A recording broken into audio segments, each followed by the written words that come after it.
how you doing? This is John, and welcome to John's Long Box. I'm here with Bill Williams. He's a writer of comic books. I just read Punchline, and oh my God, I couldn't put it down. It was excellent. So how you doing, Bill? I'm good, and that's very kind of you to say. We put a lot of work into it. I'm just glad that it pays off. Okay, so for those of you who don't know, Bill, why don't introduce yourself? I already spoiled it that you're a writer of comic books, so that we know that already. Yep. So I've been writing the Punchline comic book for Matt Weldon. He's the artist on the series and my partner in all this stuff. The book came out in like 2017, 2018, somewhere in there. It was the Free Comic Book Day book that year for Antarctic Press, and we shipped about 50,000 copies. And nice. We've been creeping along, putting them out a little bit here and there. I'd like to make them faster, but you know, we've all got a variety of projects that we work on, so we put them out as fast as we can. Because I really. Oh, you cut out there. What was the question? Oh yeah, I lost you too. So I was going to say I really dug the comic. It was right up my alley. It's thanks. You know, passing the torch superhero story with a mentor and a student. I just love that. I play a role playing superhero game, and to me, I felt like this was an adventure of like, you know, the game master and a player learning how to work their powers. I thought it was really cool. I really liked it. And then there's some dark twists. That moral compromise, I guess, is a good way to describe it. Yeah. When I was setting this, when I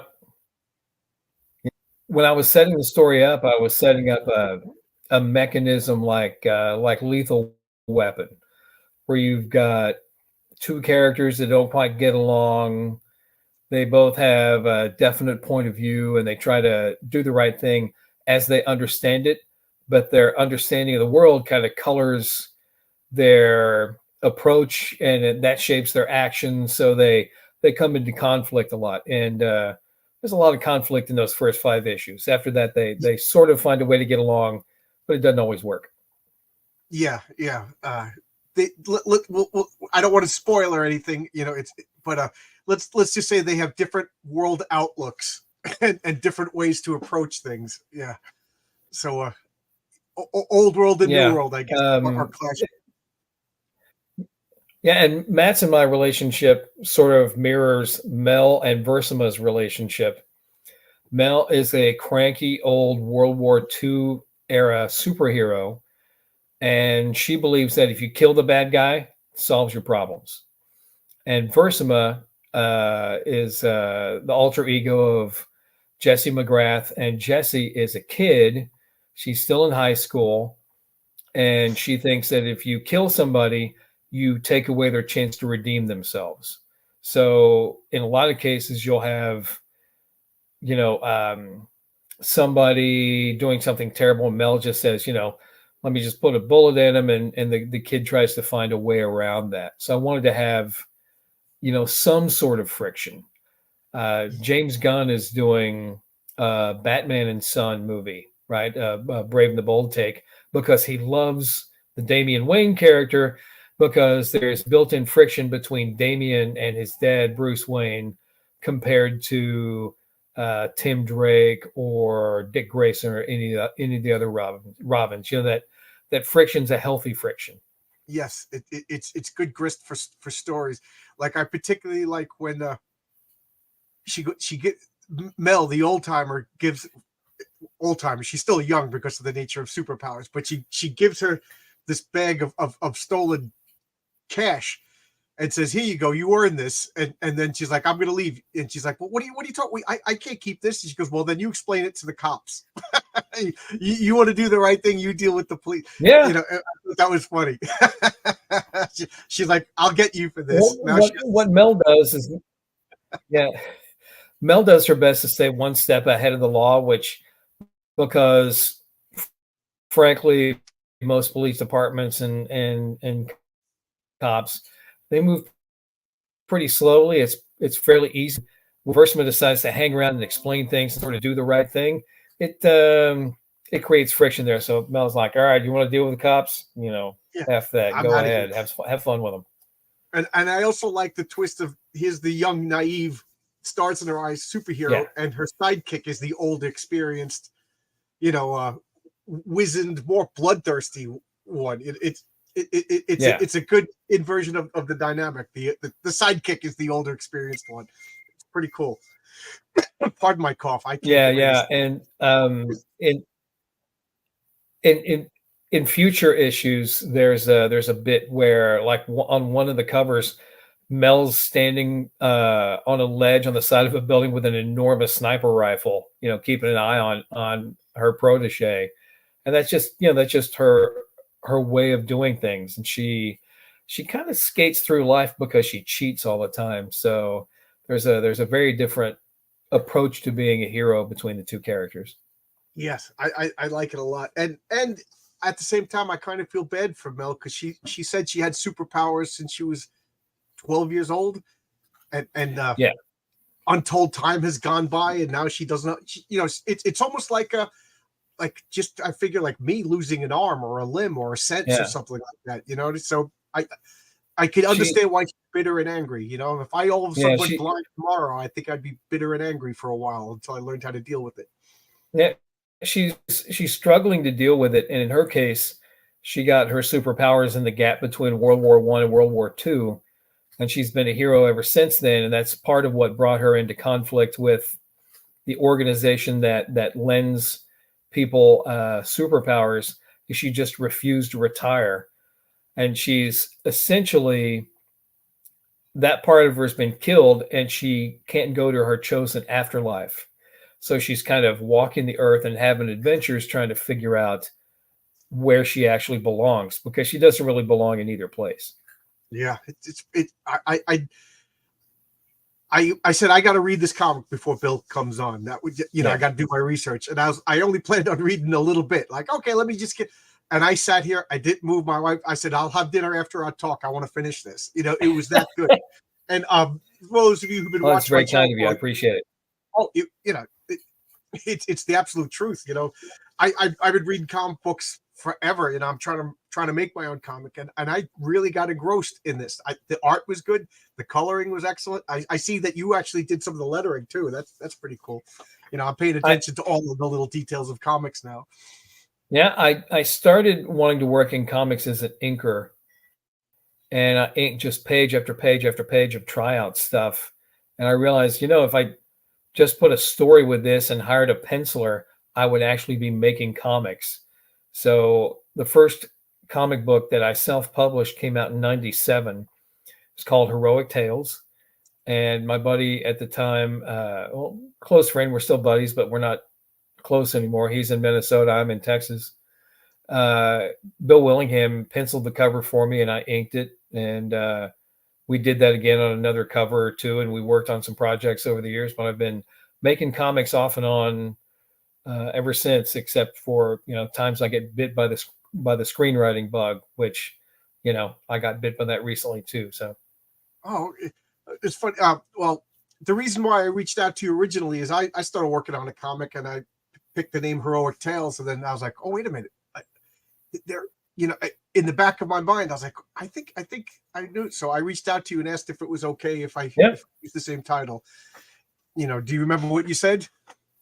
I said, I'm not using it, or something like that. Yeah, you said I'm not using it. Somebody else used it first, so go ahead. I was like, oh. Yeah, it was I believe it was a title of a Golden Age comic. Yeah, it was an anthology, and I was like, that's essentially what I did. I wrote a feature about a superpowered princess crash landing on Earth and having adventures. Rob Phipps penciled that, and I inked it, and got that produced. It was in black and white. We did that for a while, and it was fun, but not super successful. I do comics and other things just to kind of scratch itches, and so far I've studiously avoided success. I have a day job too, and I'm scratching an itch. I have no illusions of writing, retiring with my feet up, burning Yeah. lighting cigars with money either. It's just, Yeah. you Yeah. know, I assume just like me, you grew up reading comics and you have a love of comics, and you're like, I just want to try this. I want to dip my toes in. That's the Yeah. way I feel. Yeah. Well, when I started this thing maybe 30 years ago, I looked at it like it was a career, and I just ended up doing different stuff, but I still make comics. I graduated from college in '91, and that summer, I got a job working as Keith Wilson's inking assistant on a comic book called Hammerlock that came out from DC. That was the first big series that Chris Sprouse penciled. And I came in about midway through the project and helped Keith get his backgrounds done, make sure the books came in on time. Oh, okay. Cool. And you're out there in Texas because your original comic was on Pantheon. If I remember, that's based in Texas. Willingham wrote. Yeah, it was the company's name, Lone Star Press, and I occasionally put out something. Willingham saw what we were doing, making the Heroic Tales comics, and then he said, "Well, I didn't get to scratch this itch from the Elementals when he sold it and left the book, but he wanted to do the last great adventure of a superhero team. So Right. he said, "Hey, how about if I write something? We'll publish it." And I said, "Sure, let's do it." And Yeah. I just ended up with a small fortune, so we made a lot of comics and had a lot of fun. Yeah. So Bill Will, if I have memories of meeting him when I was a kid. I always thought he was from New York, but I guess he moved out to Texas early.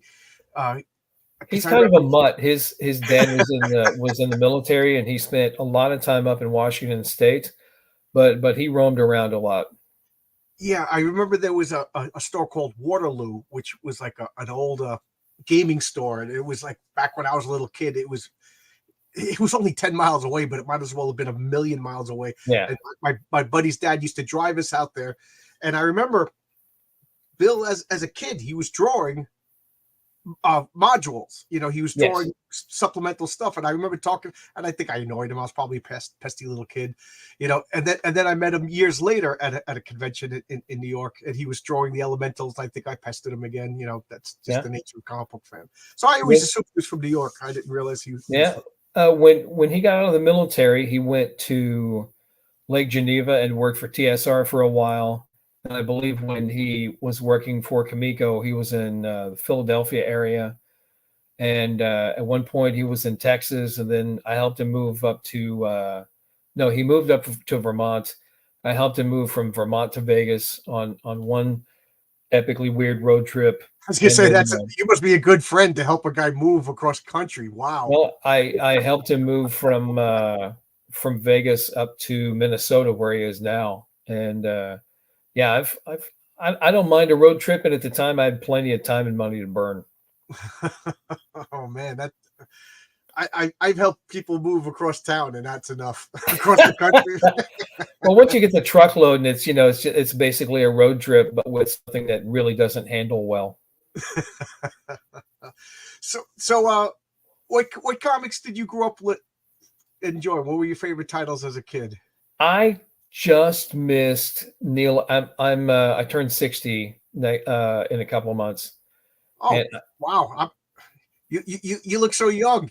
Now, look at me. I'm younger than you, and I look like your grandfather. I'm older on the inside. Trust me.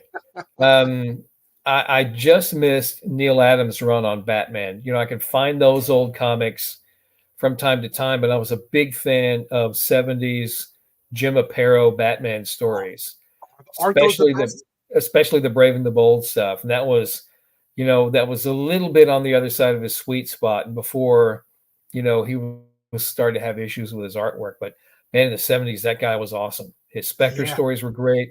His Aquaman stories were great. I tell people when I close my eyes and daydream about Batman, it's drawn by Jim Aparo. I think, Yeah. There's somebody with a huge lean across the panel. The long from Marvel. Yeah. For Marvel, I was a big fan of the Captain America character, but that character has been around forever and has just had decades of terrible stories. I mean, they made the comics, everybody got paid, but there could be like 100 issues where you can say, well, except for the one where it turned into a werewolf, I'm not sure that there's anything memorable from that. Yeah. I Was there's, it? there's hardly any real Captain America stories that are pure like Avengers. That's one thing, Yeah. but just pure Captain America stories, they're few and far between. The first few I read, I started reading those comics in like the issues like the late 160s, like 165, 166. So I got to read the part where he quits and becomes Nomad for a while and then starts over, which is a weird place to jump on. But after Nixon shoots himself in the White House, it's you can go into weird places then. Yeah. But at the same time, the Spider-Man books were great. Yes, They had those Kane and Romita covers. You had Ross Andru drawing a whole lot of interiors. That's when, you could go to the store and you would find big crazy shit like the Superman, Spider-Man treasury on the shelf and stuff like that. That was a good time to be a comic fan. That around the same time the Keith Pollard Thors that I just freaking love. Yeah, some of the best comics I've ever read. I like the Marvel team up stuff. That was pretty good too. Yes, absolutely, 100%. Avengers were pretty solid right around then. The first 20 or maybe 50 issues of Defenders are readable, and after that, Defenders got weird. It's almost like they were just like, we don't care. There was no editorial control. Just do whatever you want. Yeah. We're getting paid for this. I can't believe it. Well, they give it to Steve Gerber, who if you don't babysit Steve Gerber, he will go to the cosmos and back. Yes, he totally will. He'll go a little out of control. So that's in my DNA. And I still, I read up through the New 52, and I think the last series that I read pretty religiously was the Chip Zdarsky on Daredevil. And those comics are really interesting.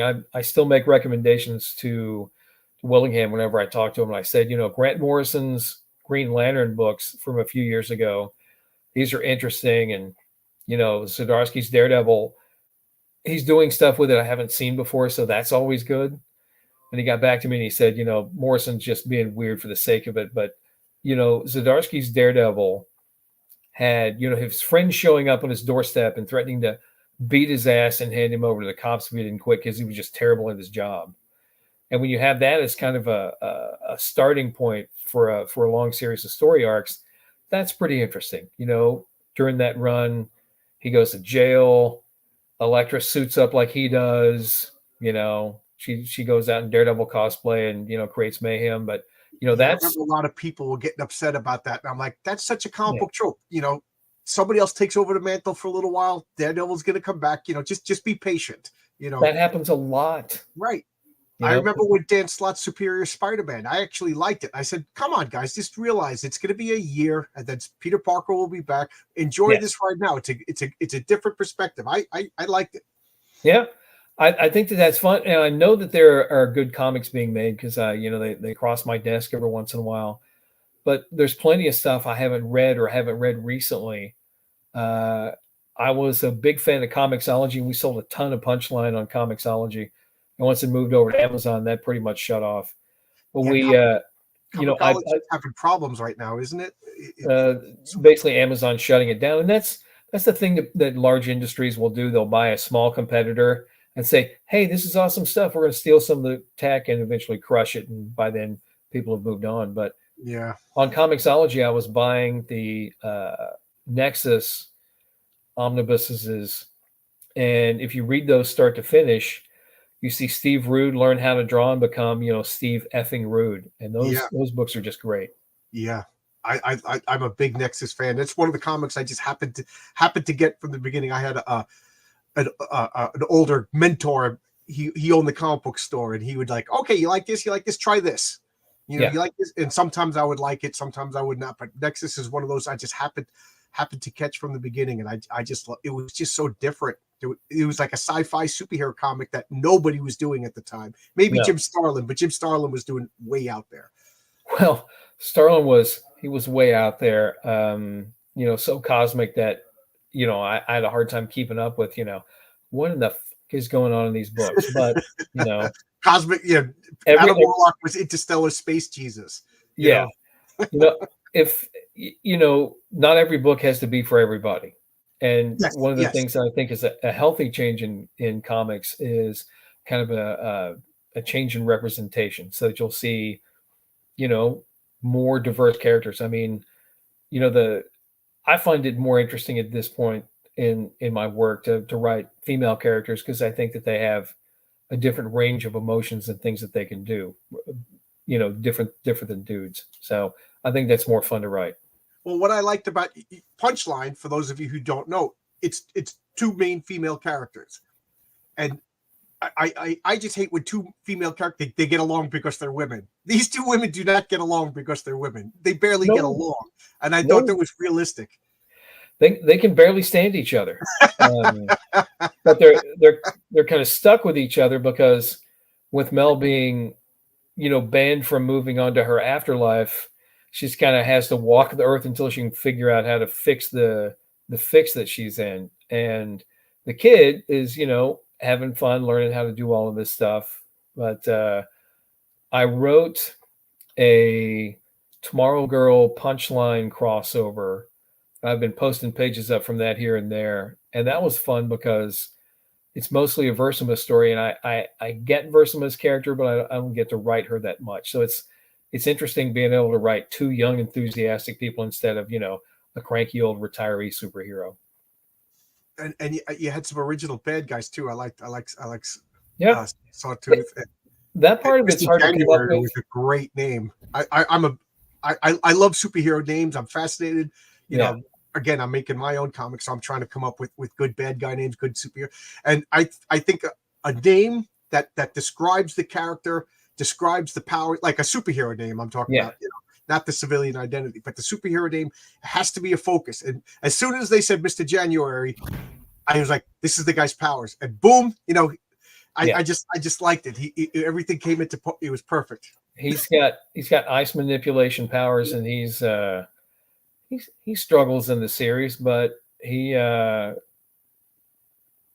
fun character. I've written a few things. I've got a young artist that I'm working with on a story where Mel finds out that somebody has put out a very large contract on her protege, and she goes to Jesse and says, somebody wants to kill you. They put out a $200 million contract, and for that kind of money, you will have really good people coming out of retirement, and they will succeed. So, you look very different as a civilian than you do as Super Barbie. So, can you take a week off and just give me the time to get the contract annulled? And Jesse says, no, I'm not going to do nothing while people are suffering. So Well, that's Mel's just it. racing around and killing bad guys and trying to figure out who wants Versima dead that bad. And I think that's about a 30-page story, and it'll be drawn, I think, if we can get it done, it'll be drawn in a manga style, so it'll be a little bit different from the stuff that Matt and I've been producing. And how can we get Punchline for those of you who are watching and are interested in picking up some copies, which I recommend, by the way. I think We're going to be doing a crowdfunded edition of the third trade paperback, and we have a limited amount of trade paperbacks and hardcovers of the first two editions of that book. I would like to see our publisher go back to press with some of these things, and I don't know if they're going to or not. When we got together at the Bell County show, that's a Texas-based show, I sat around the dinner table and was talking with my publisher, and I said, "Hey, man, kids don't go to comic shops. They go to Barnes and Noble and sit on the floor and read manga." they do. Yeah, absolutely right. Yeah, Marvel is having some success with a smaller format Marvel Masterworks series that are affordable and readable, and they're putting out the same stuff that they've been putting out, the Lee and Ditko stuff, all of those old classic stories. I said, if we're going to go back to press with these things eventually, why don't we go with a smaller format and see if we can't get them in front of, basically get them out to where the kids are, not to where that place where they're not going to go. And I was told, nah, that never works. That doesn't happen. A couple of months later, DC said, hey, we're going to start doing this smaller format line. We're going to be putting out Dark Knight Returns and Watchmen and Batman Year One. They're aiming for the younger audience. I think we should too. But comics are available in comic shops. We only put out a couple of issues a year at this point. Matt's got like 4 kids, so you know we don't make a lot of cash from the book. So I don't begrudge him, you know, taking a while to draw some issues. Yeah, yeah, you're absolutely right. And I mean, you and I are basically the same age, so we grew up going to the comic book stores. Like I remember as a wee youngin, it was the newsstands ruled Yeah. everywhere. Everywhere you went, to the supermarket, the 7-Eleven, the cigar shops. They don't even have cigar shops anymore, I think. And you'd go in, and there was comic books everywhere, right next to the Hustler, right next to the. I remember like looking at Superman and like taking a look at the Playboy. You know, Yeah, you know, yeah. back then, it was there Oh was no yeah. internet. And then it was comic book stores. And as much as I loved comic book stores, I went and I got a job and I worked to it. It wasn't until a couple of years later when I realized people don't just wake up in the morning and go, you know what, I'm going to go to a comic book. I'm going to become a comic book fan. I'm just going to, the only people going into comic book stores were people who are already addicted, you know? Yes. Yeah. So I And even the back then, business models are a little bit rough. I ran a comic book shop for years in Austin, and oh, so you yeah, I didn't know that. Yeah. you buy these things, you know, 2 or 3 months in advance, and you've got a certain amount of people that have an in-store subscription with you, and then you buy a few extra for the shelf, and all the ones that you don't sell on the shelf right away, they're just about impossible to sell 2 months later. So they've Yeah. got a little bit longer lifespan than lettuce, but not a whole lot, you know? Yeah. And in my case, to tell you how long ago I owned a shop, there was this new comic book coming out, the first solo title by this Batman villain called Harley Quinn. I said, people love Harley. She's essentially Deadpool. So I'm going to order a ton of these books. I ordered a ton of these books. And when I eventually sold my store to go back to doing freelance comics again, I had, I think, probably 100 copies of Harley Quinn 1 left. Because, you know, sometimes it takes things a while to catch on. Yeah. Wow. But I've done the retail thing. It's a tough business model. Yeah. I remember Larry, the guy who owned my store. He used to say he wished he had a crystal ball. Yes. Because sometimes he wouldn't order something, and we didn't realize that was the big hit, and people would get mad, and then they would go, because at this time you threw a rock, you hit another comic book store. Yeah. They would leave our store and go to another store until that store did something that they deemed a cardinal sin, and then they would, you know what I mean, and then maybe a year or two later they would end up coming back to us.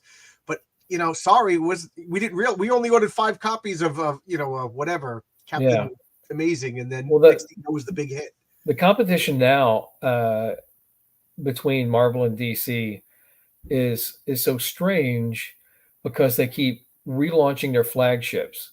Right. You know, if you, I use the mycomicshop.com website a lot. That's my stuff from there. For back issues. Yes. Yeah, I do research there, and I buy back stock there.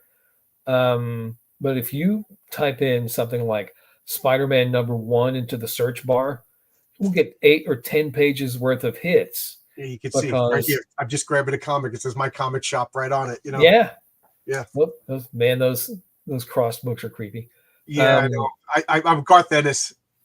I'm almost embarrassed that I read it. As I picked it up, I'm like, oh no.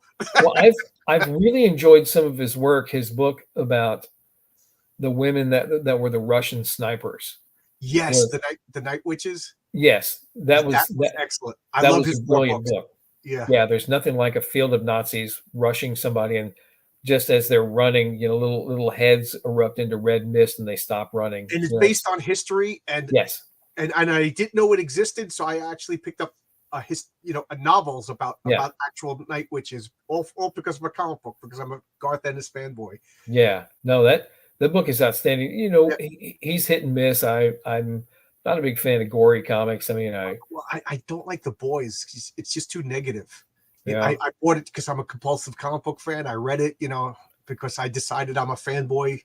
There's certain people that I get everything by. Bill Willingham is one of them. And I gotta say, I read The Boys, and my stomach always hurt when I was done. I haven't watched the show yet. I don't want to. I read the first few, and after that first scene where A-Train vaporizes Wee Huey's girl, okay, I think I get it. I think that we're seeing a world where superheroes can be awful and they enjoy being awful, and I think I'm moving on. Yeah, yeah. That's You know, to keep pushing myself. My comic is going to be the good guys are good guys, the bad guys are bad guys. I You know. prefer that. Yeah. I think that there are room for shades of gray, and I think that those shades are important. But that's not. I'm not a big fan of moral relativism. I mean, Right. I just wrote a screenplay about two thieves trying to one up each other and shaft each other until one of them kills the other. But so I get having characters with streaks of darkness doing terrible That's stuff to funny each other. because But I wrote a screenplay called The Shaft where it's two guys one upping each other and one of them ends up throwing the other guy down the shaft. I can see that. This one's called an honest game, and my pitch is it's a Mission Impossible story in a Dungeons and Dragons world Wow. with some John Wick moments. Sold. When's this coming out? I've There's got no good movies anymore, so I want to go. I want to go see that. That sounds yeah, awesome. I've got a buddy of mine, Aaron Sparrow, looking at it, and I'll have some other people read it and give me notes and tell me, if it works or not. I'm trying something a little bit differently in terms of writing a screenplay, so we'll see if it worked or if it didn't. Is that your main career? Is that your main job? Right, No, screenplays. I work at a place where I sell vintage comics right now, Oh, okay, okay. and we had a bit of confusion this evening because we had just sent a bunch of books off to CGC, and we got back a 9.9 Transformers comic from very late in the run, like 77, 78, somewhere in there. And just they don't exist, and that's the only one in that grade. Wow. So we put it up for sale on eBay, and the owner was like, "Oh my God, are we charging enough? Are we charging enough?" And I said, "Well, every time we talk about it, we charge more. So I guess we'll find out." Somebody bought it within like the first 30 minutes. And he's like, God 9.9. You damn it, don't see we didn't charge enough. I said, well, you know, it's a high multiple compared to all the 9/8s out there. So, we guessed and we got paid. Let's take the victory and go home.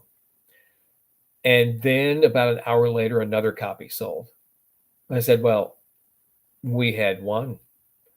Hey, computer guy, your glitchiness is about to cause us all kinds of problems on eBay.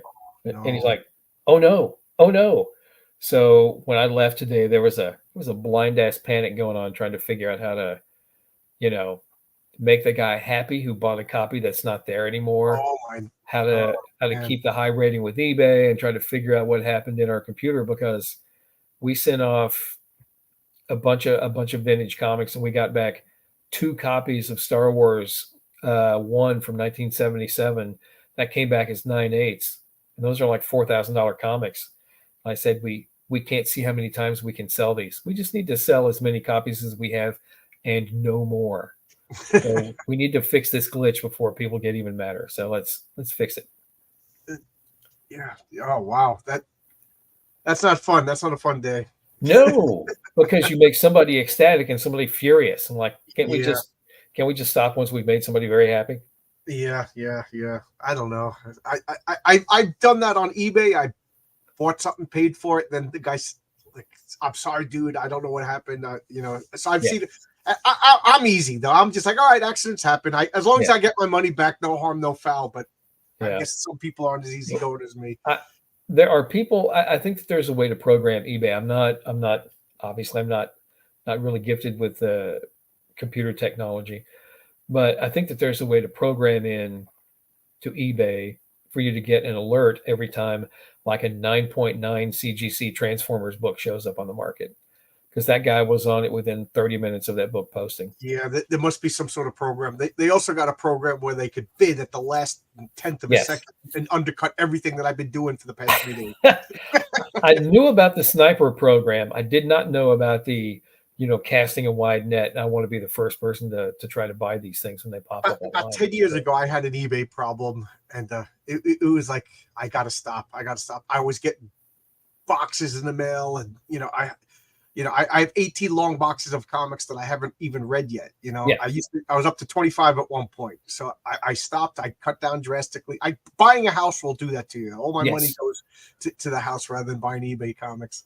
Plus, having a finite space for your stuff. Yep, I'm at that point now. I collect board games and comic books, and I'm at the point where I'm giving away board games. Yeah. Not giving away comics yet. I'm not that crazy. One of the things that we're seeing where I work, which is at a place called Collectors Crossroads in Austin, we have records and sports and all kinds of stuff there. But we're seeing a lot of older fans coming in and partying with their stuff because the actuarial table is catching up to all of us. And we're just seeing tons of cool comics come in. And it's partly a function of the mediocre economy and the fact that, I've got 70 of the long boxes full of stuff, and my kid doesn't care about comics, but she likes money. So at some point, I have to do that conversion and pass it on. I see. Yeah, I said that too. I forget who I was talking to, but something, there's only like 7 or 8 known copies of Action Comics #1. I'm sure I get the numbers wrong, but something ridiculous. I said, I bet you by the time I'm in my dotage, it'll probably be up to like 15, because I guarantee there's some old timers that have this in their attic. They don't remember, they forgot it, or they don't even know. And when they pass, their grandkids are going to be like, this means nothing to me, but except I don't have to work anymore. You know what I mean? I'm not a comic book person. I'm just going to sell. So I bet you there's going to be some old timers collections that were forgotten about, lost, that are showing up. I just saw that there was an Amazing Spider-Man 1 that came up in like 9.6 condition. Wow. And we're talking about a book that is more than 60 years old at this point. And for it to be perfect after all of this time means it needed to dodge a lot of bullets, Yes. Dust, mold, rust. I mean, there's a lot of things that this comic book dodged, and somebody just paid $500,000 plus for it. Wow. So I would imagine that as these collections turn loose, that happens. I mean, the collection that came into our store, there was a guy who called and he wanted to donate his collection to St. Jude's Hospital. And he called him up and he talked to him. And they very politely said, sir, we don't take boxes of comics. We take monthly payments on your credit card. So, we went over and we made a deal with him, and he had a firm price that he wanted. And, we wrote him a great big check. And I think he passed that on to the charity. Oh, that's nice. We will be, going through those books and cleaning them up and selling them for the next few years, because he read comic books, the superhero stuff, mostly from both the big publishers, and he started in the 70s.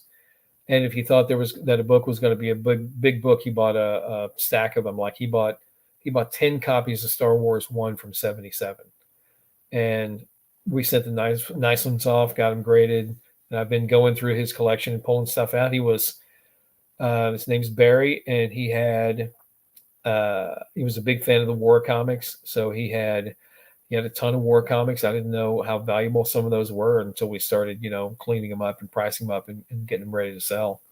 But no, I've been going through a lot of very old comics lately, and it's been very cool.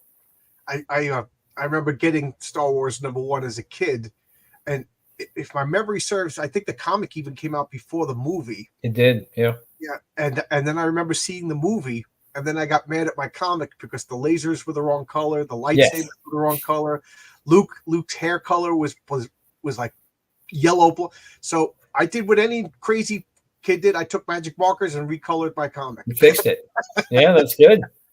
Yeah, I saw that in the theaters when I was a kid, and I was blown away by it. I was not in the mood to go find every comic book, because I'm kind of content to let some things be TV, some things be movies and comics and whatever else.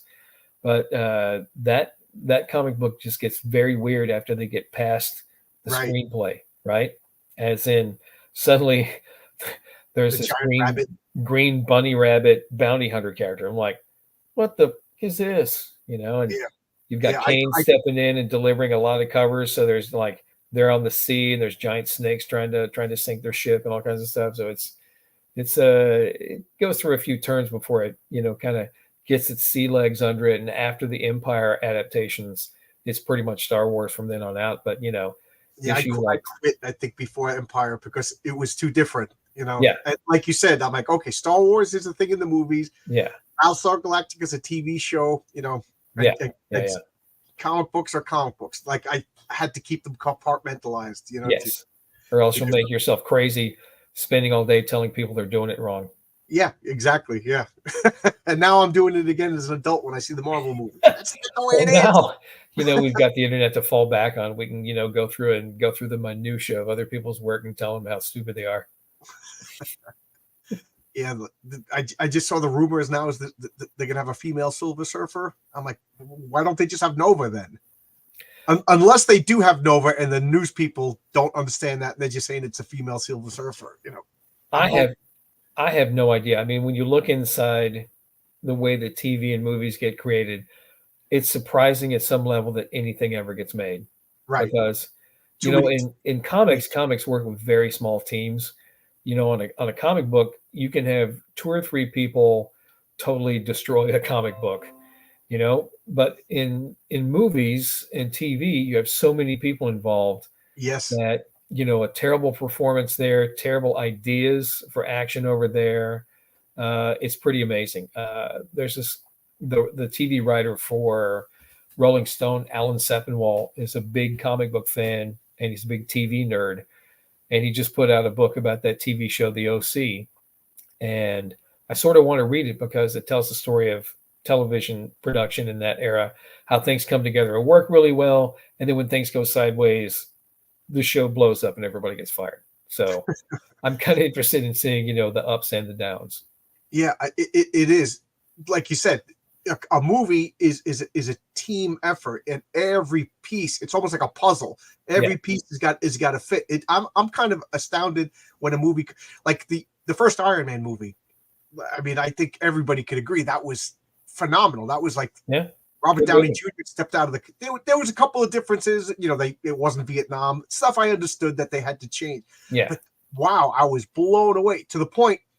It's funny because I've always been the comic book guy. I'm a construction worker. Construction workers are rough guys. We bust on it. You show any weakness, they attack. You know what I mean? Oh, yeah. It's like, so I was the comic book guy. Everybody was busting my chops. Oh, you comic book.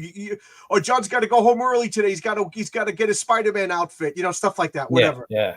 But after the Iron Man movie, that stopped. Everybody watched that movie. Everybody liked it. Next thing you know, people were asking me questions, and I haven't been my chops busted about comic books since that movie. So I'm thankful about that. Not that it really bothered me, but it's good not to. They tease me about other things, but not comic books anymore. Yeah. Abrax says just one good FF movie. Abrax, I'm with you. The Fantastic Four, hands down, it's my most personal comic. It's the first comic book I ever bought was Fantastic Four 186 with my own money. Before that, hand-me-down comics, but I was hooked ever since. I went and got every Fantastic Four from number 1 on. I love that, and I just feel like a battered ex-girlfriend. Well, maybe next time will be better. Just that wasn't that good, but I still we can work it out. And now I have no hopes of this new Fantastic Four movie. So I went. We have one of those theaters that sells, beer and pizza in the theater, the Alamo Drafthouse theaters, and we have one of those. And a buddy of mine and I, we went to go see the second Fantastic Four movie, and we found out that there's a limit. You can only get one pitcher of Guinness per person while you're watching the movie there. So we're drinking pretty hard, and the movie was not very good. The effects with Human Torch and Silver Surfer playing grab ass were pretty good. But the rest was terrible. And my buddy just was ripping on Jessica Alba. I said she was miscast. Yeah. She can be good in things, but that movie probably doesn't get made without her in it, But it was still, we just started talking about who would make a decent Doctor Doom. And I said, there's this guy in the show Firefly. He would be good. Forget the actor's name, but he played the meathead guy. But I said, let's go watch an episode of Firefly. So I got him hooked on that. Adam Baldwin, you mean? Yeah, Baldwin. I think with a terrible accent. He's got I gotta think about that. That comes out of left field. Wow. I like him. He's a good actor. He's a good actor, and I think he's sort of got the bulk and the heft for it. I don't know what you could do to fix any sort of non-accent that he has, but I thought he'd be sort of a good fit for that. But once you start looking behind the scenes of how TV and movies works, it's amazing anything ever gets made. Yeah, wow. Alec, that kind of blows me away. I got to think about that. I do like Adam Baldwin. Yeah, Yeah, he's a good actor. He's a physically big guy too. he's a physically big guy, and he would be bigger than a lot of the people he would be next to. And when he's acting and he starts to lose his temper, he's a scary dude. Yeah, So, yeah. the problem is he's got a big faceplate on, so how Right. can you make that work? But Yeah, the thing about Doctor Doom is you have to. It almost has to be like silent movie acting. If you're Yes. a Doctor Doom and you're not overacting, then you're not doing it right.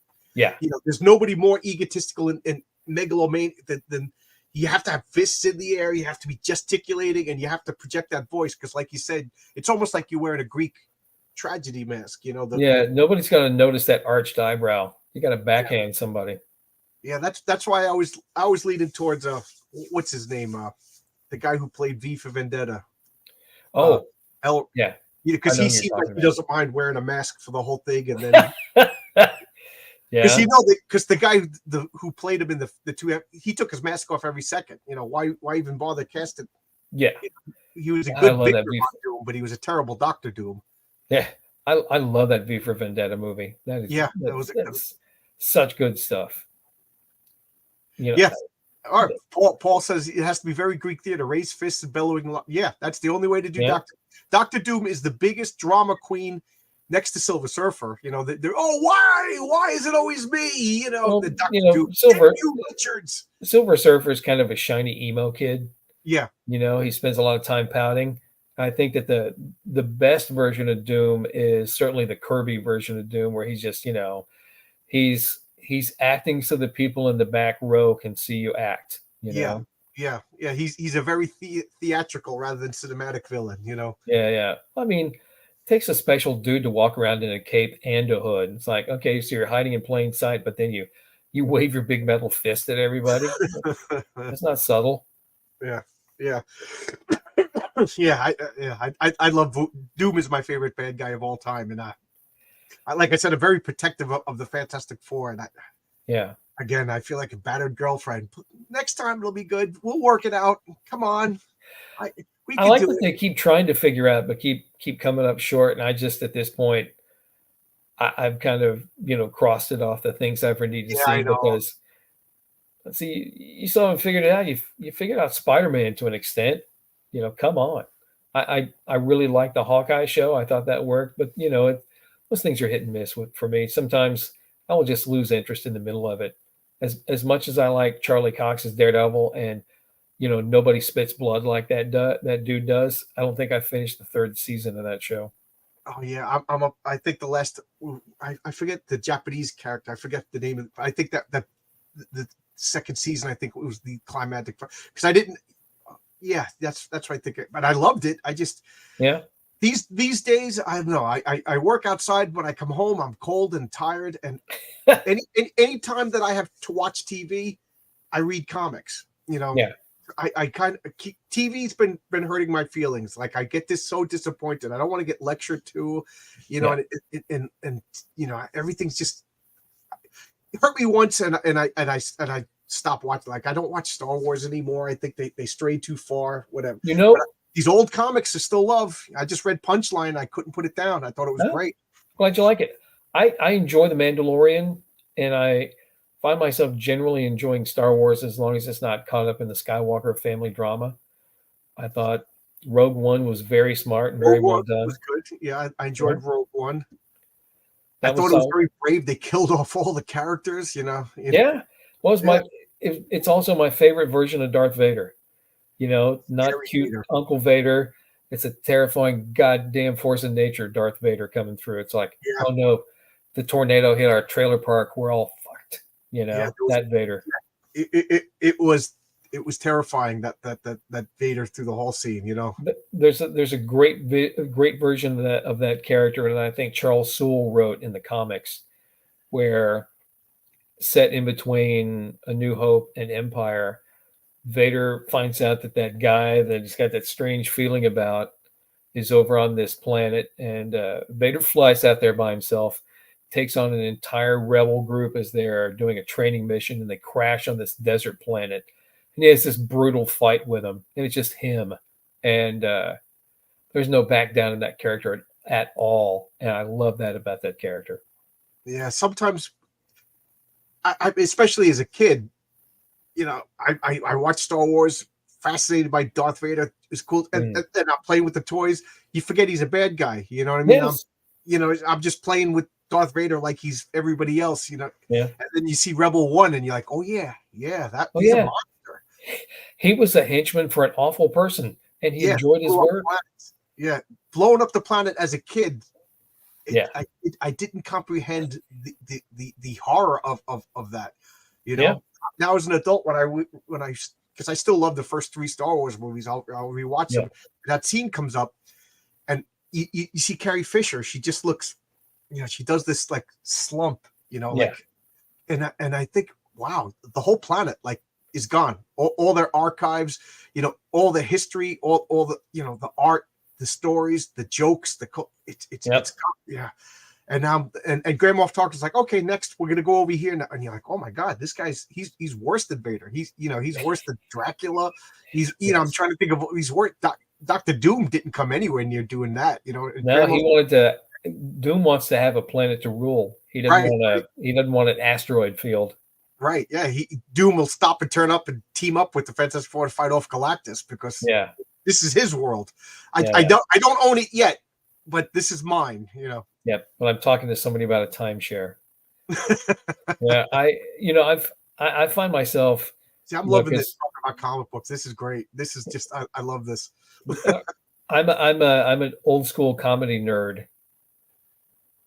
Andor is worth to watch. People cried about it being too slow, but it's just my speed. You don't need dark magic. Yeah, I feel at Star Wars, if everybody's a Jedi, then being a Jedi is not important. So when people told me there was no Jedis in Andor, I actually got interested in it.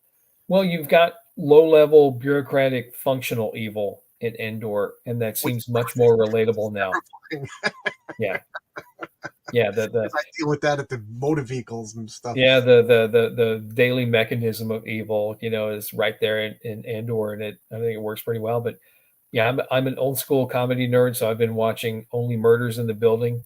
I got a Black Friday deal on Hulu, so the ad version cost me $1 a month. So I'm like, I've always wanted to see this, and watching Steve Martin and Martin Short ham it up on screen together is just awesome. So I just I watch terrible stuff and watch, light, fun stuff. See, that looks interesting to me because I was a Saturday Night Live freak growing up and an SCTV freak growing up. Like to the point I'm still watching reruns of SCTV. My wife's Canadian, so I'm like, you have to watch this. It's your patriotic duty to watch it. And it's I'll catch stuff that like there's a couple of scenes where John Candy just had one line, and man, did he just come out and smash his one line? I'm cracking up laughing. He's the guy. Martin Short wrote a really interesting autobiography, and there's just laugh out loud moments of him being, a nervous dumbass. And when you look at the people that he ran with and the stuff that he did, the guy's had an amazing career. But I can recommend his autobiography 100%. Yeah, Martin Short. Yeah, I remember an interview with Kathleen O'Hara. She said, like, she goes, through the tenure of SCTV, the TV show, people kind of came and went. She goes, like Rick Moranis came in. He was very respectful and like, hey guys, you mind if I do this? I have this idea. She goes, Martin Short just came in. He's like, okay, this is what I'm doing. Blah, blah, blah, blah, blah. It had everybody laughing. He just came in. The guy's tiny and he had a gigantic presence and personality. That's his character on the murder mystery show, and he leans into it. It's if you like the pilot, you will like the rest of the show. And I was surprised that forget the actress's name who's in there with him. And she's great too. Selena Gomez, I think. Yeah. She's great in that show too, and it's cleverly written. Did you watch? Now you make me think of. Did you ever watch Bored to Death with Justin Schwartzman and Zach Galifianakis? I know of it. I haven't seen it though. It is excellent. When I was a kid, I watched. What the DVDs of. Yeah, when I was a kid, I watched everything, and now I don't want to say I watch nothing, but I watch things when I get the chance.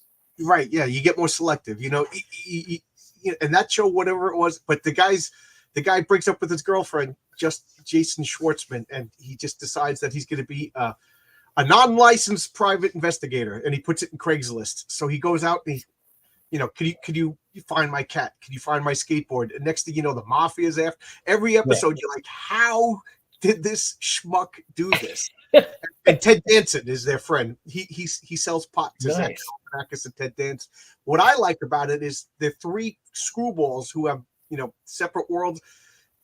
Ted Danson owns Cosmopolitan magazine. He's a New York City like elite guy and super, but they're such good friends that they end up like just like every show. I realized like a sitcom. Like I used to watch Cheers, and then I realized they don't like each other. They just can't.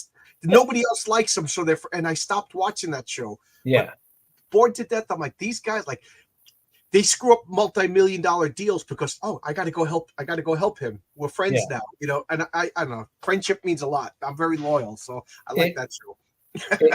It really does, and it's one of those things that you can look at and think about and reinforce. One of the things that I've enjoyed writing with the Punchline stories is that around Punchline 10, 11, 12, 13, I don't want to say, I think that Mel and Jesse / Versama are kind of at peace with each other, and they're getting along. They kind of know each other well enough to kind of avoid the landmines and sort of, go for it and do good stuff. But for the first few issues, it's just, it's a fist fight. And it's nice to get characters to the point where they can tolerate each other. Not all the time, but most of the time.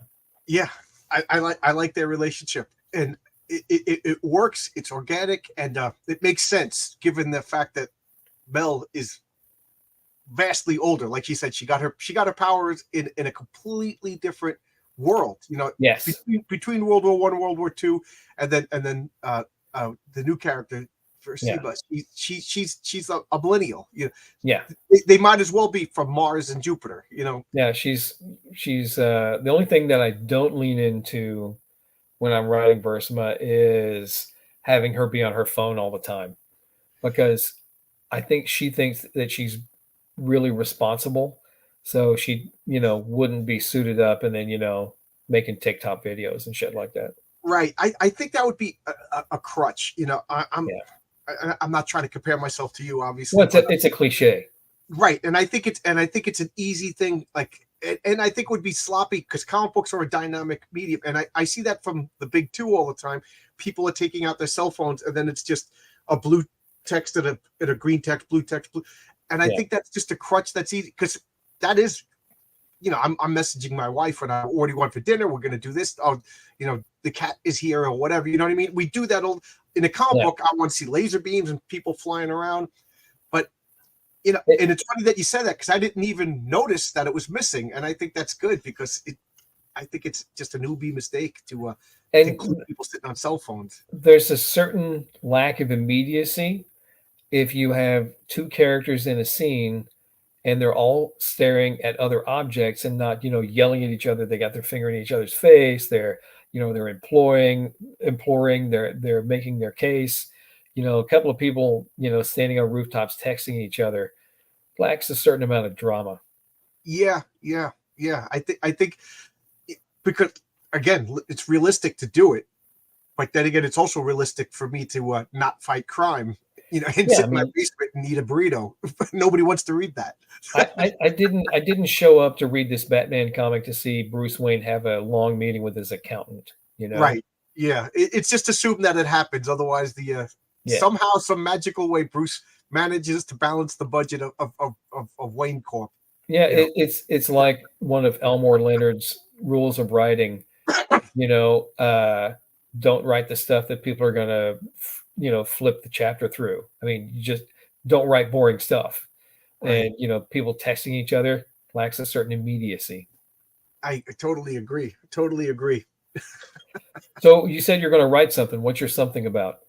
Okay. I didn't want to turn it into me. But I'm making a comic. It's called Heroic Tales, and I picked Heroic Tales, and I think for the same reason you did, so you could showcase You can do other whatever you want in it. It's like Punchline. right. Yeah. I had this one character and I was going to jump it, but then I realized it was a really bad jumping on point because it was a lot of world building and everything. So I took a couple of step backs and I'm making a character. He's called the patriarch, and he's a good guy. You know, he's a father. He's I don't want to give it away, but because of what happened in his past, he's very protective of his wife and children. So Yeah. they're he unfortunately when he got his powers he didn't know he was getting powers, so he became public. His identity and everything is common. Yeah. So his family's hiding away, so he's a survivalist because he's the patriarch of a large family. He's whatever. That's him right there. Yeah. So Looks good. oh, thank you. This is Renzo Rodriguez is doing the art for me. And Renzo's a super talented guy. oh my god. We know some of the same people. Yeah, look, this is his layout for page 2. That's him showing up at this is page 1. Boss that's Moxie. awesome. Yeah, he is so good. He is so good. And I thought I had more artwork. He just sent me the cover. Oh my god. I don't want to show it yet until it's colored. Yeah, yeah. But it's a blue sky. So he's a good guy. It's a tribute to old comics from like the Bronze Age. You know, the good guys are good, the bad guys are bad. He is playful. He's very protective of his family, but at the same time, he's playing that he's a little bit more powerful than he is. Yeah. And he kind of like that'll cause problems in the down as the bad guys get smarter and smarter. And like, you know, by the third time Joker fights Batman, Joker should figure out a little trick or two how to defeat Batman. And that's and eventually, if you're bluffing, somebody calls your bluff. So you need to be very smart to not end up in a lot of trouble.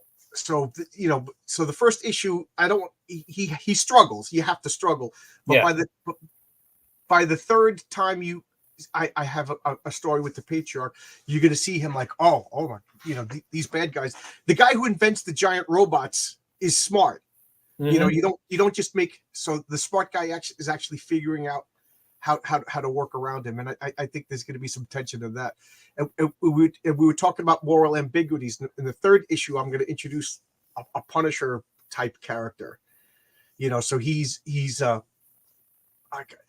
how many times do you see Batman just beats up the Penguin and all these guys, leaves, and then he takes off. When James Gordon shows up, they're going to be like, we don't know what happened. We were just walking down the street and this masked maniac just beat us. You got to let us go. And then James Gordon has to let him go because so my character, he's tired of that. So by the time he's introduced, he's just like, he says to the bad guy's like, okay, well, here's the deal. You know, you're going to punch me in the face, put the handcuffs on me. And then 20 minutes after you leave, the cops are just going to cut the handcuffs off and let me go. Okay. So he breaks his arms and breaks his legs. He goes, you're never going to walk again. You're not going to jail, but you're never going to commit. So the bad guy the superhero is going down a bad path. Yeah. I want to explore that. So even though I want to have a blue sky, the good guys are good. There's going to be some darkness in this world, and some of the superheroes. What happens when superheroes cross the line? Well, I want to explore that also. That sounds interesting. I mean, it was novel in the 70s when you had the anti-heroes show up, Ghost Rider, Punisher, Luke Cage to a degree, and they all kind of, it's like they all took the joke too far. And that's cool as long as they play off with somebody who doesn't do that. But now they all do that. Right. I'd say, we just went through, apparently, I know of modern comics, even though I don't read them all. Apparently Spider-Man was just possessed by all the terrible things Norman Osborn ever did. So he was running around beating the shit out of people, dropping them off rooftops. I'm like, really? Does everybody have to do that now? No, not Spider-Man. Please, not Spider-Man. He's one of the good guys. Yeah. I understand Captain America killed during a war, but that's a war. Yeah. There was one comic where Punisher and Captain America were like hanging out drinking, and to me, I'm just like, okay, Cap, they can respect each other. They were both soldiers, whatever. And then when they're done drinking, Cap goes, I got to take you in. Yeah. And the Punisher just be like, yeah. Give a shot. Yeah. But that didn't happen. Yeah. At some point, it's the end of the day, you're tired. And you're like, oh, I'll catch you next time. Yeah. I may be misrepresenting what's going on with comics, but we've we've gone away from like a strong editorial hand. Yes, So there absolutely. are things that you can do in comics now I don't think you could do like 10 years ago, 5 years ago, even. I wrote, I had a buddy that was in editorial at DC, and I could pitch Justice League Unlimited stories because, the kids' books at that point had kind of very little supervision. So um, I pitched a whole bunch of stories, and we eventually got one that he was happy with, and I wrote that. And one of the rules for that was the Justice League Unlimited story had to have either Superman, Batman, or Wonder Woman in it. You needed an anchor. Nobody's going to read your story about, Green Lantern and Hawkeye or Hawkman and whoever else, doing whatever. Yeah. So my anchor character in that was Superman, and he's fighting some sort of magic monster, and it tries to pull him apart. And somebody, Superman gets loose, and they say, "Hey, how are you, Superman?" And he says something. And my favorite line of from an editor I ever got was, "Superman does not use sarcasm." Like, all right, fine, I can see that. There have to be rules when you're building this universe, and it helps if your characters are mostly consistent. But I think that we've sort of gotten away from that and gotten away from, you know, all heroes being heroic most of the time to the point where, everything's Until it's kind of relevant. difficult, then they're not heroic anymore. Which is Yeah, when you should be heroic when it's difficult. That's when your true colors should show up. you Superman should should. not kill anybody. Superman should not torture anybody. Yeah, Superman's my favorite comic book superhero of all time. Even though uh, it's it's been few and far between when there's great Superman comics. I yes. understand he's probably one of the more difficult comic books to write consistently. I understand that he's just too powerful, and He's very powerful, and he's got a very solid point of view. Um, I but think he would be hard to write, but that Superman cartoon, the My Adventures with Superman cartoon on Netflix, is great. yeah, and the Superman the animated series was excellent. You know, Yeah, the Paul Dini series. I want Superman, like, to me, Superman, he shows up and everybody stands up straight. yes, The guy fixes his tie because you don't want Superman being upset with you. yeah, And like all the other superheroes like go like, oh, Superman's here. He's the model that we aspired to. Like, that's why I thought that what was it? Kingdom Come was so brilliant. yeah, Superman went to the farm and earned a retirement. And yeah. what happened?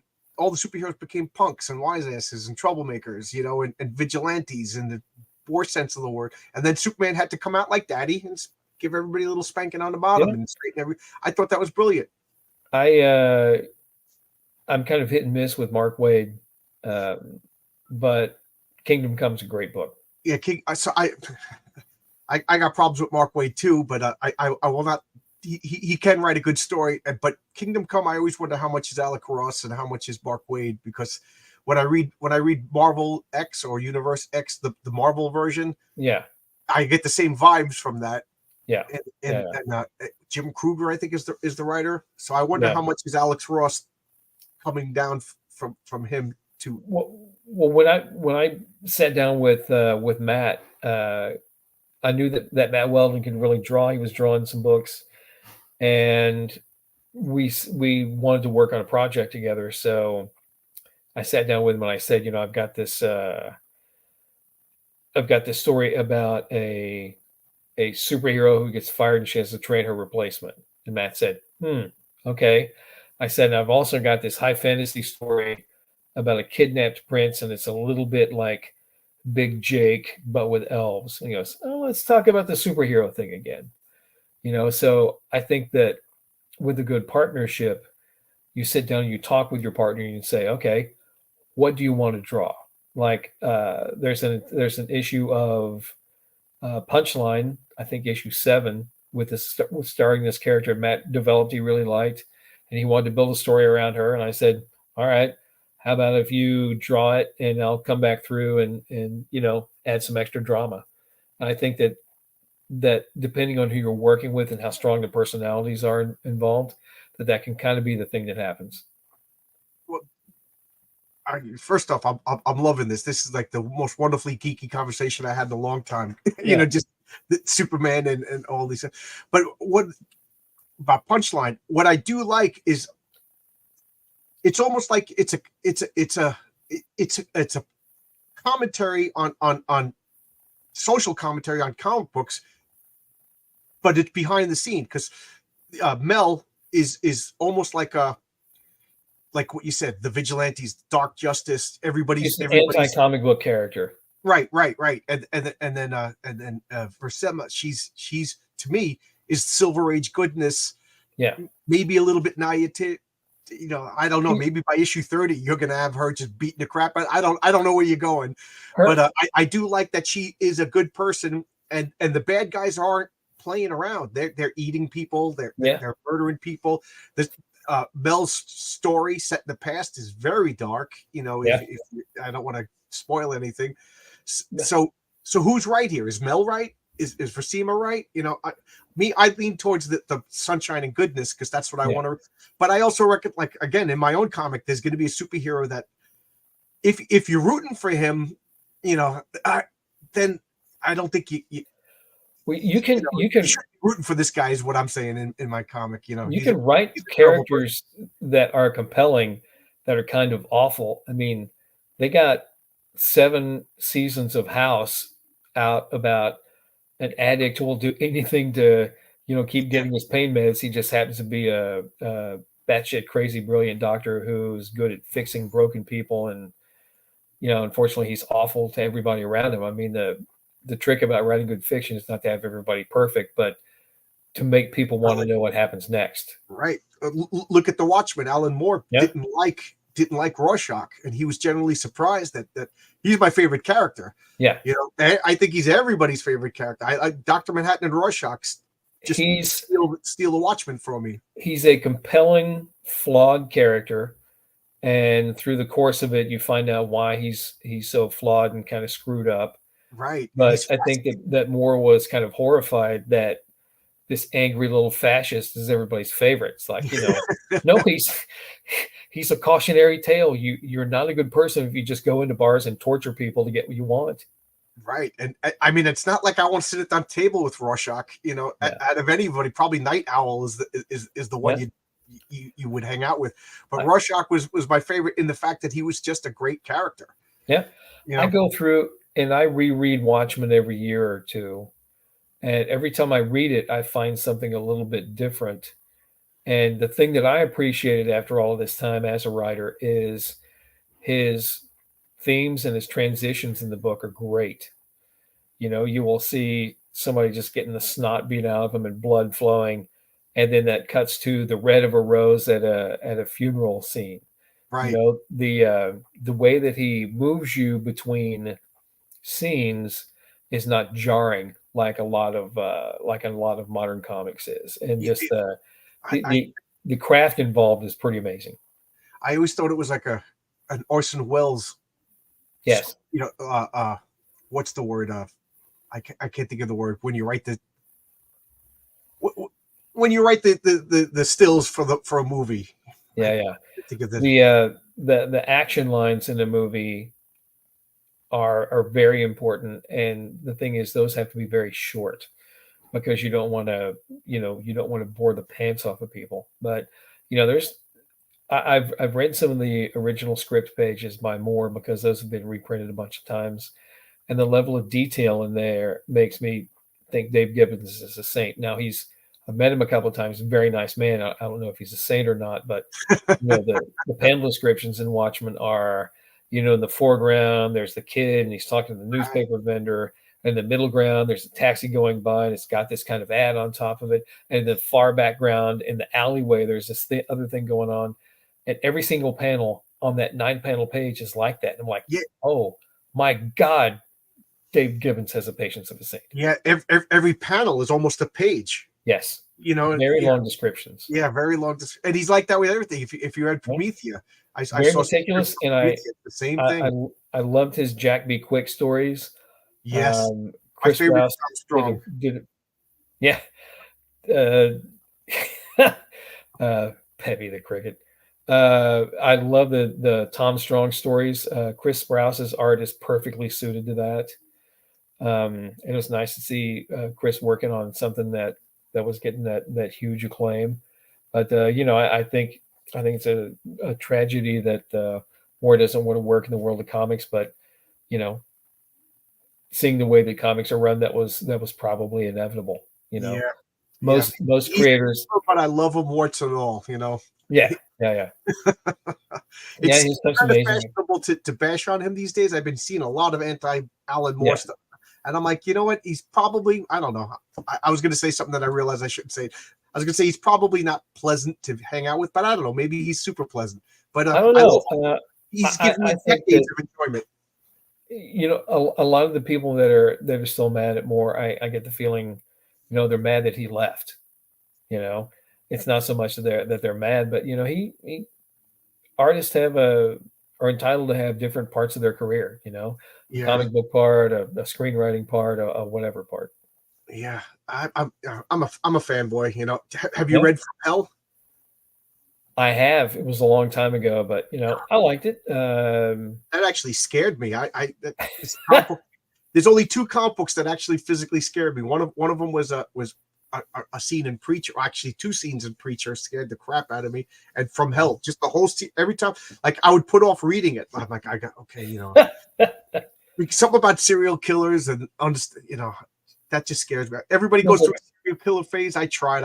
I couldn't do it. the terrifying part about that is that realizing when somebody's in the grips of an obsession that they will literally do anything, Yeah, and realizing that the guy, on the other side of the fence might be a complete psychopath. That's the terrifying thing. I mean, the thing that makes people afraid isn't that you're alone in the dark, is that you're not entirely alone in the dark. absolutely. My Yeah. friend Bob always used to say, like he says, the scariest thing in the world is an apartment building. He goes, I open up my door and I go in and I get undressed and I take a shower, and how vulnerable are you in the shower? And then you lay Mhm. down and you go to sleep. And just on the other side of the wall, he goes, there could be a guy in there with human heads in his refrigerator. I don't really know my next door neighbor, and that lady over there, who knows what she did in the past. And Yeah. I was like, Bob, where do you live? He's like, I don't know. I'm just filling up my mind. But I always thought about an apartment building, just because he said that. He goes, every door is a story. This guy never wrote a story in his life. Bob should sit down and write a story. Because every Yeah. door is a story. That's true. Most people, they've got stories. Sometimes they have good stories. Sometimes they don't. Sometimes they're just boring stories. But makes me sad for them. Yeah. Well, I usually keep these at an hour, but I could keep talking forever and ever. But Okay. I enjoyed this. So We ran long, and once again, sorry for the late start. I messed up the time. As a guy who writes a lot, I have a hard time reading sometimes, so I always skip When ahead. I read, I get lost, and my wife will be talking to me, and I agree. She'll wait for me to read something, and then I agree to stuff, and then I find out 3 weeks later that we're going someplace. What I Yeah, don't yeah. into this, Same like here.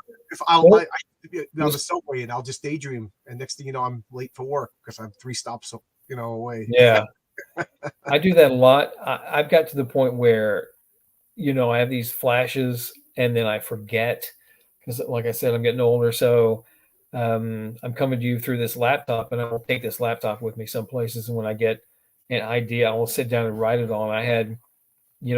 I'll go through times where I will write comics, then I'll write a few screenplays, and I think I'm up to like 15 or 20 now, not produced, of course. But I was thinking about something and trying to figure it out. And for me, writing is like playing Tetris. You've got all these odd shaped things that sort of need to fit together to comprise a whole. And with this latest script, I had something kind of jump into my head, and that hasn't happened in a long time. So I've been, sitting down and just kind of furiously writing for about a month. But hopefully something will come of it. But if not, I enjoy the process enough to keep doing it, whether I get paid for it or not. Let me ask you this. You just made me think of something. I was talking about this with my wife the other day. I was out raking the leaves, and my wife was at church, so I was by myself just Mhm. raking leaves. And you don't really need your mental facilities to rake leaves. It's No.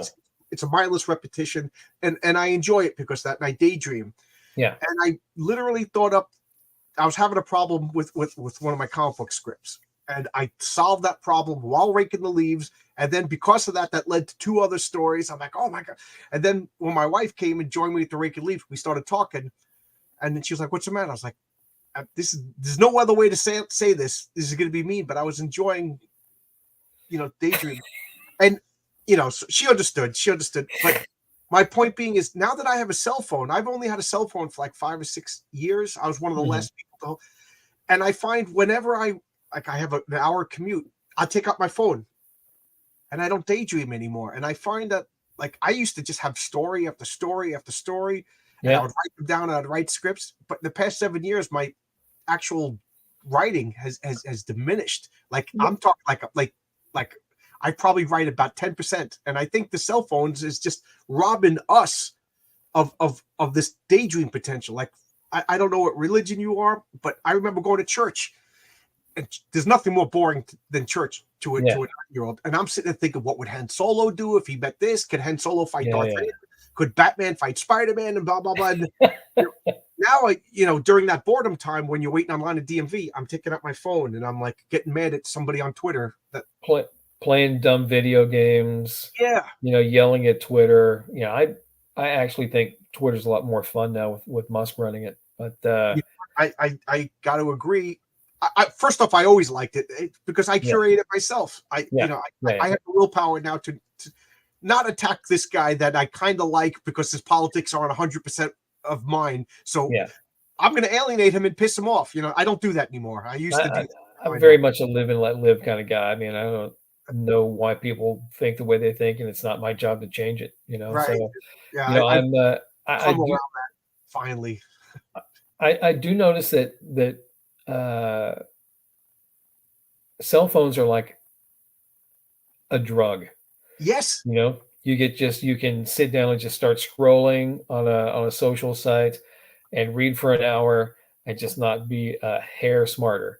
You may know what your friends are up to and see their pictures and whatever they're doing, but it's not until you disengage and let your mind kind of run that I think that's good for you. And I think that I know way too social media kind of keeps your mind on it. I think social media kind of keeps your mind on a tight leash, and you should let it run every once in a while. Yeah, I just today I saw somebody said if you can't stop that, whatever it be, drugs, alcohol, porn, whatever, for a week, you're addicted. And the first thing I thought of was my cell phone. I need it for work. So let's be realistic. But like, when we have a break at work, do I really need to look up 15 amazing facts about the cast of Friends? I didn't even particularly. I know so much about The Office, and I've never watched that show. I've never seen one episode, and I'm watching these stupid. It's fun. There's a lot of cringe in The Office, but it's fun. I can't.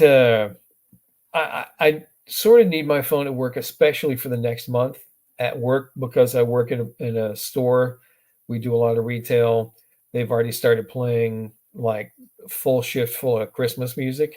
Yeah. So, I do enjoy having an earbud in so I can, pull up a playlist on some service and listen to that, because just, I'm not even talking like I'll listen to some music. I'll put in an earbud, and if I'm a construction, so if I have some mindless stuff that I don't really need to worry about, I'll put in some music. That's not even. I'm talking about like, we got a half-hour break now, or it's lunchtime.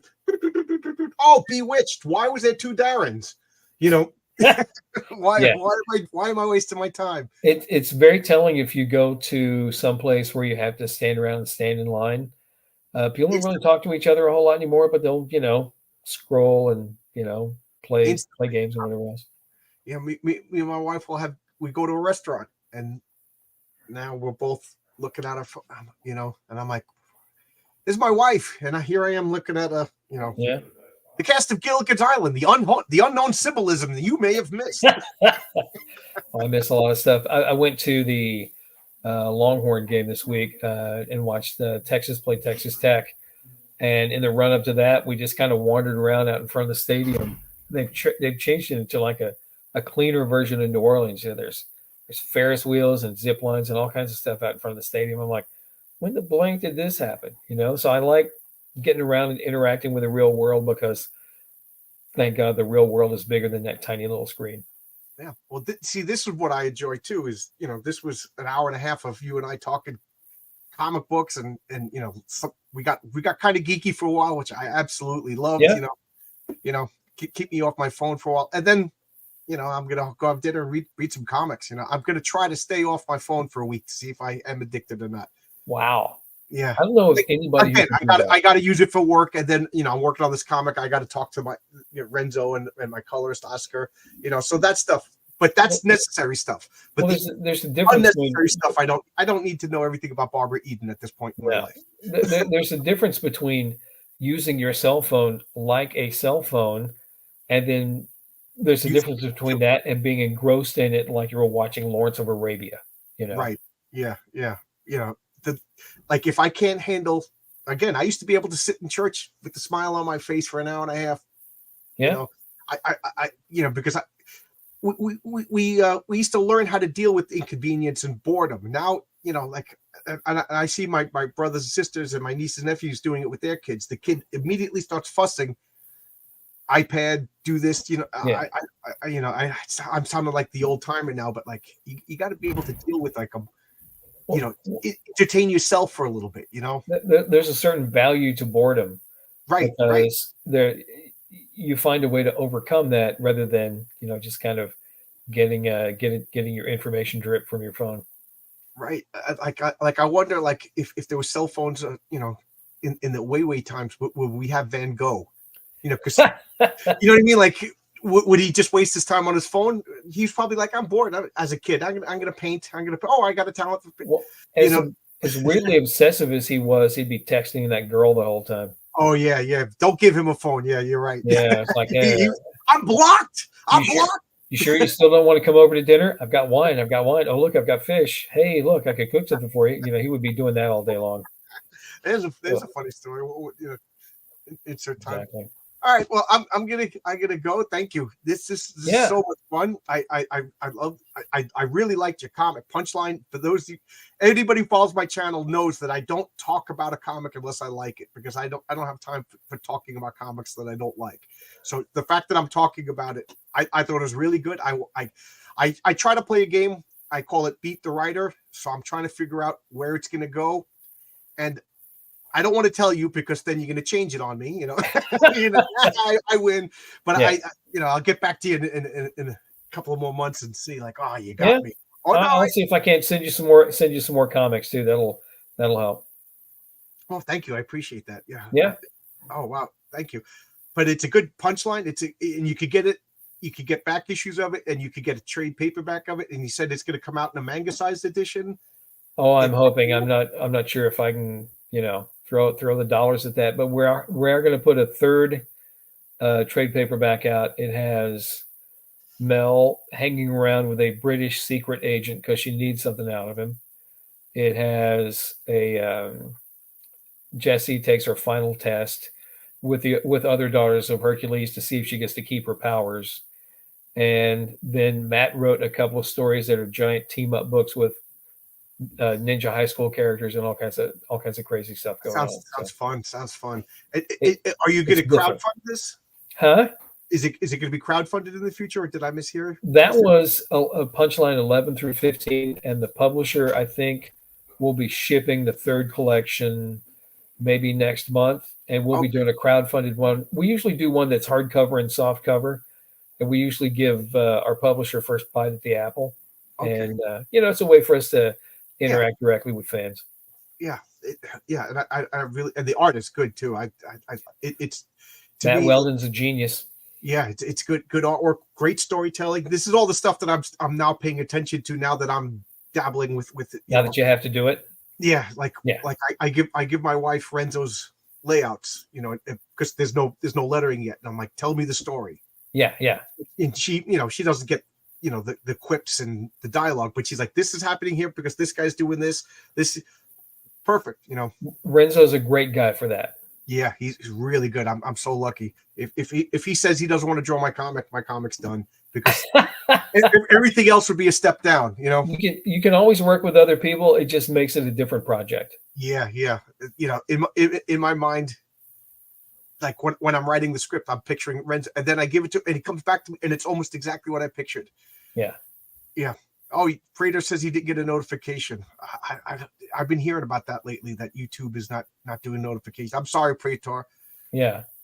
You know, I don't know. So Check that, if you still have the bell. A lot of people have been telling me that it's all of a sudden it's unchecked. That's all I can tell you. YouTube's been a little glitchy. I can't tell if that's on Yes, purpose or by accident. But one last thing, sure. I pitched a Justice League Unlimited story, and the guy who drew it is Carlo Barberi. All these years later, he's the guy who's drawing Spawn. There you go. But back in the day, he was drawing in that DC animated house style, But that guy's he's a super talented guy. Very nice. Yeah. Yes. Yeah. That's awesome. Those were good comics too. I like those Justice League Unlimited comics. I thought they were I thought they were perfect blue sky, like Bronze Age comics that I like. There wasn't the moral ambiguity. Superman wasn't contemplating leaving the planet because he was disgusted. They were comic books that I grew up with. They take a high level of focus to execute, because you have to stay true to the best versions of those characters, and you've got 20 pages, and you come in and you tell your story, and then you get out, and you've got that illusion of change. There's not a whole lot of change. There's not a whole lot of continued story. So you really have to be focused on what you're putting out. Here you go. Here's the link to oh, cool. Marcus is my moderator. Great job. And Prater said he saw the image for Punchline, and the art was gorgeous. The art is gorgeous. Art is. I didn't even realize that Bill wrote Punchline. I bought it because the art looked great, and I do believe that with comic books, a great art will get me to buy a comic. Good writing will keep me to. Yeah. And keep you reading it. Excellent. Yes, it is the cover. That is the cover, Praetor. Yes, it is a good comic. I recommend it. I'll probably do a showcase on it now. It's an awesome book. It is an awesome book, and thank you so much. To be part of it. Yeah, it is good. Thank you, and I also enjoy Heroic Tales, your comic that I'm stealing the title from. Wow, I'm glad, and a little shocked that you could find some. That came out, I think the first issue shipped in the summer of '97. So good for you for finding a 30-year-old. My comic shop has them. That's that's awesome. That's my back issue. I go to my comic shop first, and then if I don't get it, then I go to eBay, and then I hate to say it, Mile High, because they will have it, but the prices are also mile high. MyComicShop.com is a good alternative to that. Back in the day, Willingham was writing Blackheart and Valentine stories that ran in Heroic Tales, and Bobby Diaz was drawing that, and I was inking them. And I think one of the things we're going to try to do is to try to do a color version of that. Oh, wow. I'm waiting on some pages to come in, but that's kind of like a lost classic by Willingham. It's him writing Batman before he wrote Batman for DC a few years later. Right. But those are some fun little stories. Yeah, his comic Pantheon I thought was great, and I'm Elementals. It's funny that we were talking about moral and I can't even talk anymore. But that was the first comic to me as a kid. I think Elementals is the most important comic that nobody's ever heard of. Like I really do think that it was the Dark Knight before Dark Knight. It was the Watchmen before Watchmen, because it was superheroes, and they started out with Pie in the Sky, and then Monolith, the little kid, genius, starts to say like, "Oh, what do we do with supervillains? We kill them." And I remember how shocking that was. First off, that it was a little kid saying this, and then that's what we're going to do. And they were killing supervillains, and it was like, I was like, at the time I thought it was different and cool and exciting. But sometimes little kids are empowered to say things that big kids are smart enough to not say out loud. Yeah, and and he just explored a lot of things that he doesn't get credit for. So yeah, I agree. And then when I ask him about the Elementals, he's a little sour about the license, and he got screwed. So I want to hurt his feelings. The guy Rev, bought the characters from him, and I laid out a plan where he could get those characters back if he wanted them. And I'm not sure that he wants to open that can of worms. And I you don't know, think Bill's doing too bad. I don't think he needs them. yeah, he's fine. He's doing okay. Yeah. He was doing okay with Fables. He's not getting along with DC so well now, but you never Yeah, know. yeah, that's a whole nother. When he said that the people that he dealt with are all gone and it's a whole Yes. new slate of people, I didn't realize. I mean, I knew it, but you don't realize it if I was like, oh my god, yeah, the old school is gone. Yeah. This is a whole new company. Yep. None of these people, like there's no Denny O'Neills. Nope. I think Buckingham's still drawing it, and Todd Klein is still lettering it. I think he's still got his colorist, whose name slips me at the moment, but I think he's still got the same creative people around him, but all the management people are completely different. Yeah, yeah, and like he says, they pretend they don't understand the subtleties of the contract. Yeah. Well, there are people that will totally misunderstand you in their favor. Yeah. What are the odds? Yeah. What are the odds? Yeah. Right. Thanks a lot, Bill. I really enjoy this. I keep finding another thing I could talk to for another half hour. So, Well, let's try it again sometime. I'll try to be on time next time. Absolutely. I'll take the blame because sometimes I forget to put EST, and I forget that other people don't live in New York. Well, a typical New Yorker, the world revolves around me. Here's the deal. After we were DMing through Twitter, I was like, well, let's go. Let's play back the tape. So I scrolled back up to the top of the feed and was like, oh, you did tell me the right time. I screwed up. I did. Okay. All right. You did tell me the right time. That was automatically assume it's me because most of the time it is me. Yeah. so no harm, you're too no foul. humble. I enjoyed this conversation. It's recorded. People can watch it. So, yeah. And I'll point people this way. Yes, and thanks a lot, everybody. Thanks for watching, Bill Willie. Check out Punchline. I really liked it. And if you like Punchline, go back and get some Heroic Tales because we're sharing a title. All right. There you go. Thanks a lot, everybody. Bye-bye.